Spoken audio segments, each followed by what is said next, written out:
Eu passei anos patinando nos estudos e eu não fazia ideia do porquê. Você sabe como é. Lê apostila, assiste aula, grifa texto. Mas, na hora da questão, parece que o assunto nunca foi visto. A sensação é de que você está enxugando gelo. Isso aconteceu comigo por muito tempo. Eu ficava nos 50, 55% de acertos e não saía disso. E o pior, eu estudava todo santo dia, ou seja, não era falta de esforço, era falta de método. Até que eu descobri uma lógica tão simples que parece boba. Deixa eu te dar um exemplo real. Eu tinha zero de vocabulário em TI, zero. Mas eu precisava dominar aquilo para a prova de auditor fiscal especialista em TI da Cepas São Paulo. Em 3 meses, usando essa lógica, eu acertei 70% das questões de TI. 70%, partindo do zero. Foi aí que eu entendi que o problema nunca foi a minha capacidade, era um método. E é essa lógica que eu vou te mostrar agora. Uma lógica que organiza todo o meu estudo e que quase ninguém aplica. Olá, meu nome é Ricardo Samuca. Eu já passei em concursos como Prodesp, Caixa Econômica Federal, Dataprev. Depois fiquei mais de 10 anos longe dos estudos. Quando eu voltei, tive que reconstruir tudo do zero. E foi nesse recomeço que eu tropecei nessa lógica que eu vou te mostrar hoje. Fica comigo até o final, porque eu não vou só te explicar a teoria. Eu vou te mostrar como um dia de estudo ideal deve ser, com começo, meio e fim. E por que a maioria dos concurseiros só faz a primeira parte e acha que está estudando. Antes de mergulharmos nessa lógica, eu quero te pedir para que, se você ainda não é inscrito, se inscreva no meu canal, deixe o seu like e salve esse vídeo na sua playlist de estudos. Você vai precisar desse vídeo. Com isso, você me ajuda a ajudar a cada vez mais pessoas. Agora, vamos começar. Quando eu voltei a estudar, depois de mais de uma década longe dos concursos, eu cometi o mesmo erro que quase todo mundo comete. Eu assinei um cursinho, peguei as apostilas, comecei a assistir às aulas, muitas aulas. Eu acordava, assistia vídeos, almoçava, assistia mais vídeos, à noite lia PDF. E o mais interessante é que eu sentia que eu estava sendo produtivo. Afinal, eu passava muitas horas na cadeira. Já ouviu falar do tal do HSBC? As horas sentado com a bunda na cadeira? Pois é, eu tenho muitas HSBCs. Mas, quando eu pegava uma questão da banca para resolver, eu travava completamente. O assunto parecia familiar, dava aquele leve reconhecimento, mas eu não conseguia chegar na resposta certa de jeito nenhum. E sabe o que era ainda mais frustrante? Ver gente que estudava bem menos do que eu sendo aprovada, enquanto eu continuava ali, estagnado, com a sensação de que estava me esforçando à toa. Aquilo foi me indignando aos poucos, mas não era a raiva dos outros, claro. Era uma indignação comigo mesmo, porque eu sentia que estava fazendo algo profundamente errado e que eu não sabia o que era. Até que um dia eu parei e analisei friamente o que eu realmente fazia em um dia de estudo comum. E a descoberta foi um soco no meu estômago. Eu passava quase 90% do meu tempo só consumindo conteúdo, assistindo aula, lendo teoria, vendo videoaula e no máximo 10% tentando fazer algum exercício, sem revisão nenhuma depois. Eu era basicamente um consumidor passivo de informação, achando que estava estudando, quando na verdade eu só estava acumulando HSBCs, o que na verdade não valem nada, se não forem bem direcionadas. Aí eu entendi a grande mentira que a indústria de cursinhos vende para mim e para você. Eles martelam na nossa cabeça: assine nossa plataforma, são centenas de horas aulas, estude onde quiser. E você, do mesmo jeito que eu fazia, provavelmente acredita que quanto mais aulas assistir, mais vai aprender. Mas isso não é toda a verdade, porque assistir aula é apenas a primeira fase do estudo.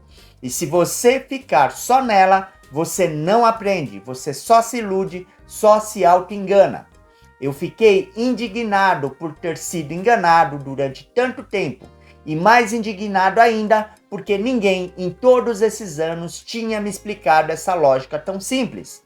O que eu vou te mostrar agora é um método que organizou o meu estudo e que eu chamo de CPR: conhecimento, prática e repetição. São 3 fases, uma escadinha, e você não pode pular nenhum dos degraus. A primeira fase é o conhecimento, o momento em que você tem o contato com a matéria pela primeira vez. Pode ser lendo um PDF, assistindo uma aula ou até ouvindo um podcast. O formato, na real, não é o mais importante. O que define se isso vai funcionar ou não é o que você faz com essa informação depois de consumi-la. Porque a maioria esmagadora dos concurseiros faz assim: assiste a aula, grifa umas frases bonitas no material, tem a sensação de que entendeu e já pula para a próxima fase. É o que eu chamo de sensação de aprendizado, aquela enganação gostosa em que você reconhece o assunto, mas não sabe aplicar. É igual olhar alguém tocando piano e achar que, porque você entendeu o movimento, também consegue sentar e tocar. Só que, na hora de colocar os dedos nos teclados, eles simplesmente não obedecem. A fase do conhecimento é a porta de entrada, necessária sem dúvida, mas nunca suficiente para passar em um concurso. E o ponto que você precisa gravar a ferro e fogo é que assistir aula não é estudar, é só preparar o terreno para o estudo de verdade.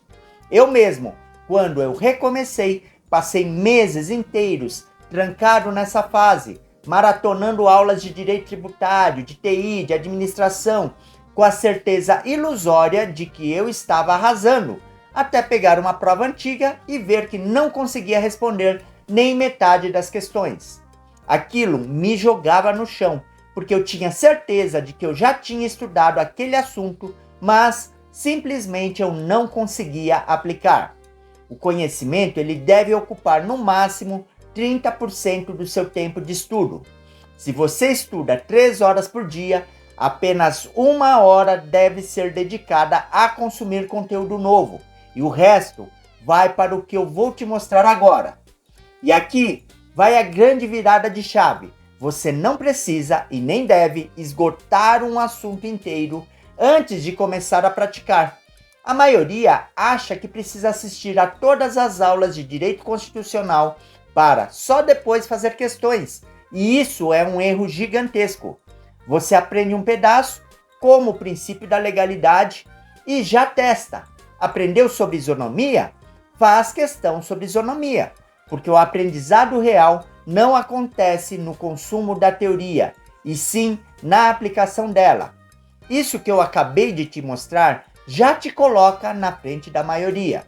Mas é só a superfície, porque a maioria já ouviu falar em prática e revisão, mas nunca aplicou do jeito certo. E é isso que faz o estrago. Antes de eu te mostrar a fase que quase todo mundo negligencia e que faz o maior estrago nos seus resultados, deixa eu te dar um recado rápido aqui. Se você sente que precisa de um passo a passo claro para organizar os seus estudos, definir prioridades e parar de perder tempo, eu preparei um material gratuito para te ajudar com isso. Chama-se Os 5 Passos para Sair do Caos nos Estudos. E é uma aula curta onde eu ensino você a montar um plano que te tira do modo aleatório e te coloca no controle dos seus estudos. O link vai ficar aqui embaixo na descrição e no primeiro comentário fixado. É só deixar o seu e-mail na minha página que eu te envio o link dessa aula especial de graça.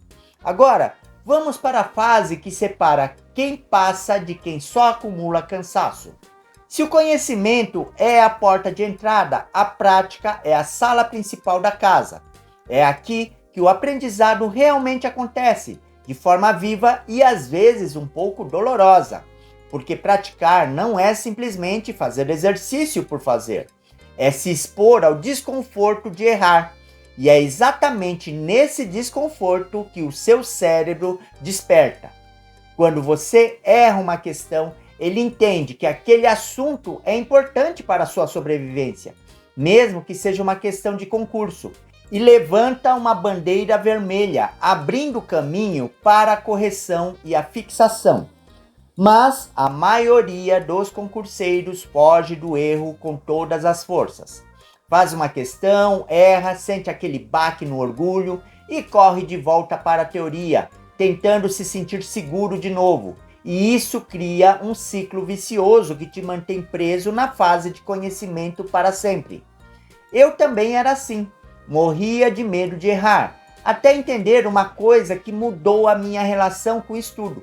O erro é o professor mais honesto que você vai ter, porque ele não mente, não finge que você entendeu, ele aponta exatamente onde está o buraco. Se eu erro uma questão sobre controle de constitucionalidade, não adianta eu me lamentar. Eu tenho que voltar e estudar aquele ponto específico com atenção redobrada. Aqui vai um exercício prático que eu mesmo aplico e que fez toda a diferença nos meus resultados. Depois de estudar um tópico, faça no mínimo 10 questões da banca que você está prestando sobre aquele assunto. Não 5, não 3. O ideal é fazer umas 10 questões. Porque com 10 questões, você vai inevitavelmente errar algumas. E esses erros vão escancarar o que o seu cérebro ainda não pegou. E tão importante quanto fazer é anotar os seus erros de forma simples, sem frescura de planilha perfeita. Pegue um caderno e escreva: errei isso porque eu achei que o prazo era X, mas na lei é Y. Esse ato de registrar o motivo do erro é o que fixa a correção na sua memória, porque você não está só repetindo, está refletindo. A prática deve ocupar cerca de 50% do seu tempo de estudo, metade de toda a sua dedicação. Isso não é exagero, é aqui que você está ativamente construindo o seu conhecimento, enquanto assistir aula é muito mais passivo, e por isso recomendo uma parcela bem menor de tempo investido nisso. Mas existe uma armadilha perigosa nessa fase, que é fazer questões e nunca mais voltar nelas. É aí que entra a terceira fase, a que quase ninguém faz e que, sem ela, todo o resto desmorona. Essa é a fase mais negligenciada de todas e é exatamente ela que separa quem fica patinando eternamente de quem realmente avança e consegue uma vaga. A repetição é onde você consolida o que você aprendeu e transforma o esforço das fases anteriores em memória de longo prazo. Não adianta absolutamente nada estudar um assunto hoje até acertar algumas questões e nunca mais voltar nele, porque a curva do esquecimento é implacável. Em 24 horas você esquece cerca de 40% do que você estudou e em uma semana pode perder mais de 70%. Se você não revisar, todo o suor das fases anteriores vai para o ralo. E não é força de expressão, é como o seu cérebro funciona. Eu lembro com clareza de uma época em que eu estudava um assunto, fazia questões e até acertava, me sentia confiante.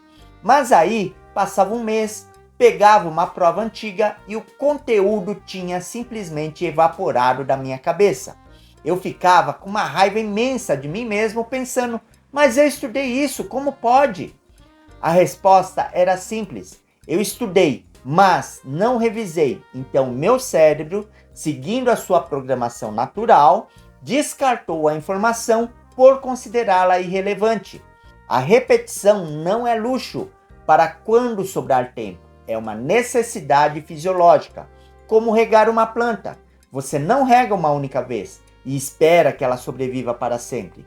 E o método prático que eu recomendo é o uso de flashcards, seja no Anki, seja no velho papel, contanto que você revise nos momentos certos. Depois de estudar um assunto, revise no dia seguinte, depois em 3 dias, depois em uma semana, depois em um mês. Isso é revisão espaçada, a técnica que a neurociência valida como a mais eficiente para driblar a curva do esquecimento.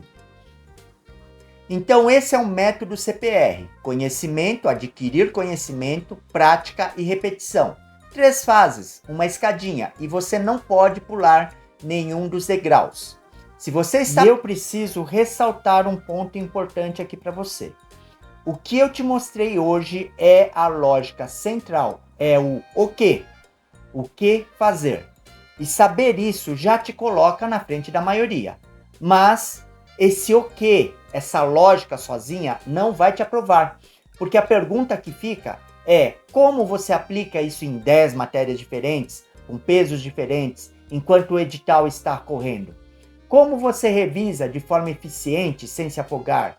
Como você usa a tecnologia a seu favor para acelerar esse ciclo? Essa é a diferença entre conhecer a peça e ter um mapa completo. Quem tem um mapa enxerga o caminho. Quem só tem uma peça ainda está no escuro. Agora, eu quero saber de você. Qual dessas 3 fases você mais negligencia?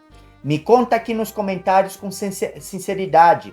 E quero que você transforme essa resposta em um compromisso público com você mesmo. Se você consome só conteúdo e não pratica, escreva: eu vou sair da fase 1. Se você pratica, mas nunca revisa e sente que o conteúdo escapa, escreva: eu vou revisar. Isso não é brincadeira, é uma declaração que planta uma intenção poderosa na sua mente e te ajuda a sair do piloto automático.